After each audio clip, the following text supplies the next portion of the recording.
വെളിപ്പാട് പുസ്തക പഠനം പാർട്ട് നമ്പർ 8. 2-ാം അധ്യായം അതിന്റെ 6-ാം വാക്യത്തിലേക്ക് വരുമ്പോൾ എഫെസോസ് സഭയിൽ അകറ്റി നിർത്തിയതായ അവരുടെ സൽപ്രവർത്തികളെ കുറിച്ച് വിവരിക്കുമ്പോൾ പ്രധാനമായി പറയുന്ന ഒരു കാര്യമാണ് നിക്കൊല്യോവരുടെ നടപ്പ് നീ പകച്ചു എന്നുള്ളത്. ആരാണ് ഈ നിക്കൊല്യോവർ എന്നുള്ളത്? ദൈവജനത്തിന്റെ മധ്യത്തിൽ ധാരാളം വാദങ്ങൾ നടക്കുന്നുണ്ട്. എന്നാൽ അംഗീകരിക്കാൻ പറ്റുന്നതായ ഒരു വാദം ഇപ്പോൾ ഓർമ്മപ്പെടുത്താനായിട്ട് ആഗ്രഹിക്കുകയാണ്. ഈ വാക്കുണ്ടായത് 2 ഗ്രീക്ക് വാക്കുകളുടെ സംയോജിത രൂപത്തിൽ നിന്നാണ്. നിക്കെ എന്ന ഒരു വാക്കും ലാവോസ് എന്ന മറ്റൊരു വാക്കിൽ നിന്നാണ് നിക്കല്യോർ എന്ന വാക്ക് ഉണ്ടാകുന്നത്.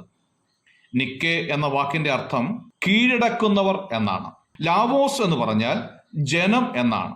അതിന്റെ യഥാർത്ഥ അർത്ഥം സഭാജനങ്ങളെ കീഴടക്കി ഭരിക്കുന്നവർ എന്നാണ് നിക്കല്യോവർ എന്ന വാക്കുകൊണ്ട് അർത്ഥമാക്കുന്നത്. പ്രത്യേക വസ്ത്രധാരികളായ പൗരോഹിത്യ വർഗത്തെയാണ് ഈ നിക്കൊല്യോവർ എന്നതുകൊണ്ട് ഉദ്ദേശിക്കുന്നത്. 1079 ഗിഗേറിയൻ 6-ാമൻ വിവാഹം വിലക്കിക്കൊണ്ട് പ്രഖ്യാപനം നടത്തുകയുണ്ടായി.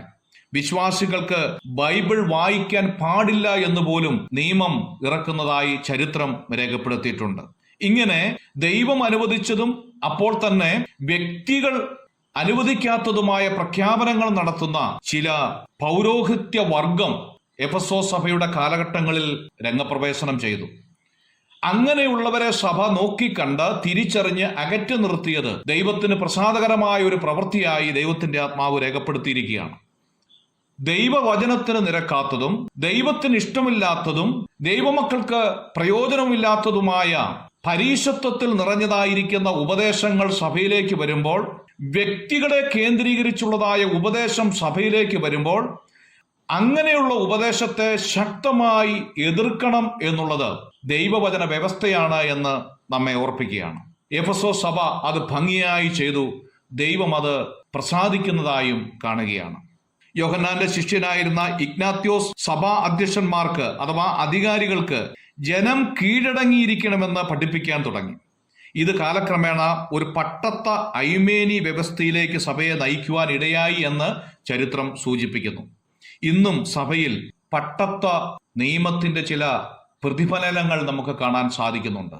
പണവും സ്വാധീനവും ഉള്ളവർ ചില കാര്യങ്ങളെ കണ്ണടയ്ക്കുമ്പോൾ, പണവും സ്വാധീനവുമുള്ളവർ ചില കാര്യങ്ങളെ കൈ ചൂണ്ടിക്കാണിക്കുന്നു. എന്നാൽ ദൈവവചനം എന്തു പറയുന്നു, ദൈവം എന്താഗ്രഹിക്കുന്നു എന്നുള്ളത് ഞാനും നിങ്ങളും വളരെ ശ്രദ്ധയോടെ ചിന്തിക്കേണ്ടത് ആവശ്യമാണ്.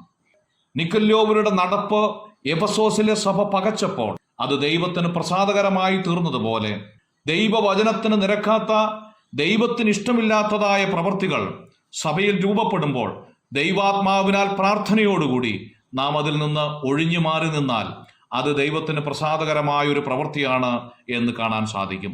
ഉപദേശങ്ങൾക്ക് വേണ്ടി നാം ശക്തമായി നിലകൊള്ളണം എന്നുള്ള ഒരു വലിയ മുന്നറിയിപ്പാണ് ഇവിടെ കാണാനായിട്ട് സാധിക്കട്ടെ.